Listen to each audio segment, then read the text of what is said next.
Hello guys, to this video, ayan, ipapakita ko sa inyo kung anong nutrition ang makukuha natin sa guyabano. Ayan, kakain tayo ng guyabano kasi maraming benefits ito. Bago ko to kakainin, i-explain ko sa inyo kung anong makukuha nating benefits sa guyabano. Ayan.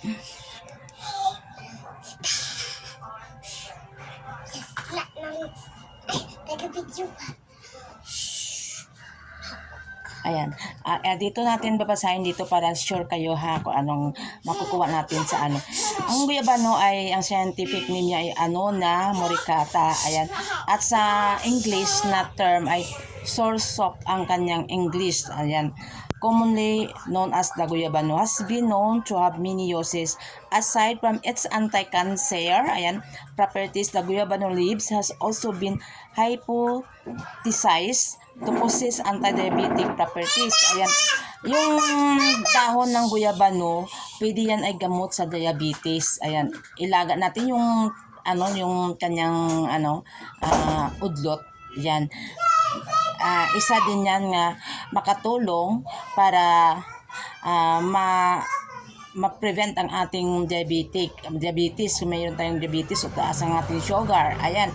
And then, digest din yan ito sa ating kung ano ating pinakain kasi more of fiber ang guyabano. Kaya ito, atin din ito kakainin, hindi natin ito baliwalain ang guyabano. Kasi akala ninyo native fruit lang ito ng Pilipinas pero maraming nutrition ang makukuha natin dito sa sa prutas na ito, itong guyabano na ito. Ayan. So, ito mag-try tayo kakain ng ng guyabano pero mostly sa mga katulad namin mga hirap talaga kumakain kami nito. Ayan, hindi namin ito binibili lang.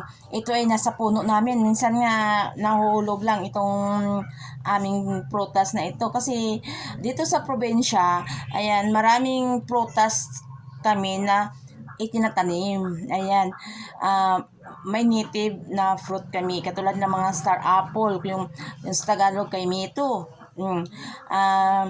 Mayroon kaming mga pakwan, ayan, melon, ayan, mga saging, saba, at klaseng-klaseng saging na mayroong amas, mayroong lakatan, tordan, ayan, maraming klaseng saging, at saka mangga. Mayroon kaming mangga na pangi, yung mangga ng blaan. Ayan, yung kung maglili ang babae, yun ang kinakain. Ayan, yung maliliit na yung mangga. Mayroon kami manggang karabaw o manggang duldol. Ayan, manggang sibo, manggang panay. Yun ang manggang sibo at manggang panay. Yun ang mga matatamis na mangga na pwede natin iulam. Ayan, isa sa mga fruit ng Philippines. Ayan. At siyempre, nagtatanim din kami ng kalamansi. Ayan. Para kung kailangan namin ng juice ng ng kalamansi, mayroon kaming kalamansi. Again, nagtatanim kami. Hindi na mga prutas ang tinatanim namin, pati pa ang mga gulay. Mayroon din kaming kamuting kahoy. Katunayan nga, naglaga na kami ng kamote. Ayan, pakita ko sa inyo ha. Ayan, ito. Ito ang sweet potato. Ayan, ginamerinda namin yan. Ayan. Kung gusto niyo magmerinda na hindi na kayo magbili, ayan, magtanim na lang kayo ng kamote. At mayroon din kaming singkamas. Ayan, mga frutas. Ito ang saging. Ayan. Kaya hindi kami mawawalan ng prutas dito sa probinsya. Kung anong gusto namin kainin na prutas, hindi na namin kailangan pa magbili kasi nasa puno na yan. Ayan, nasa aming paligid. Ayan. So, kakain tayo guys ng guyabano. Ayan, matamis ito. Masarap.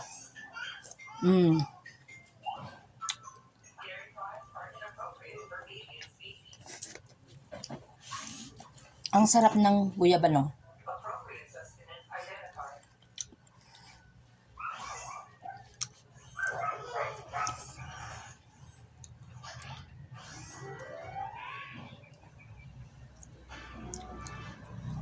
Huwag nuklein ng buto. May buto kasi. Gusto nyo kunin nyo muna ang buto. Maglagay sa bunganga.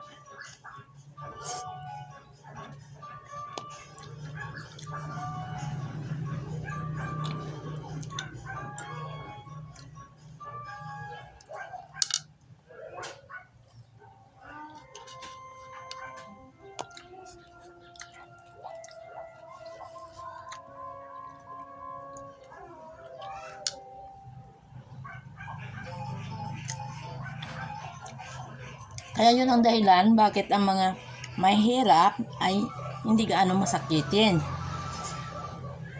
Di ba? Wala ka mong makikitang mahirap na mayroong kanser. Kasi ang lahat kinakain ay anti-cancer. Ayan. Marami kaming malunggay. Anti-cancer yan. Nasa punuan lang. Kulitis, nasa farm lang yan. Yung mga spinach, mga kangkong, alugbate.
Ubos ng ating guyabano kasi ang natira sila na to.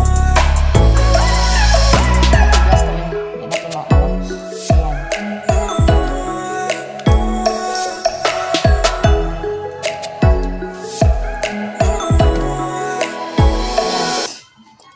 Yan lang guys, ayan. This is Infinity TV channel. Ayan, kung nagustuhan ninyo ang aking video, just subscribe, comment, and like my video. At kung gusto nyo i-share, pwede rin. Ayan, para maraming makapanood ang ating mukbang babana. Ayan, sa Ilonggo. Ang term nito sa amin ay babana, guyabano. Ayan. Source of in English. Ayan. Bye guys!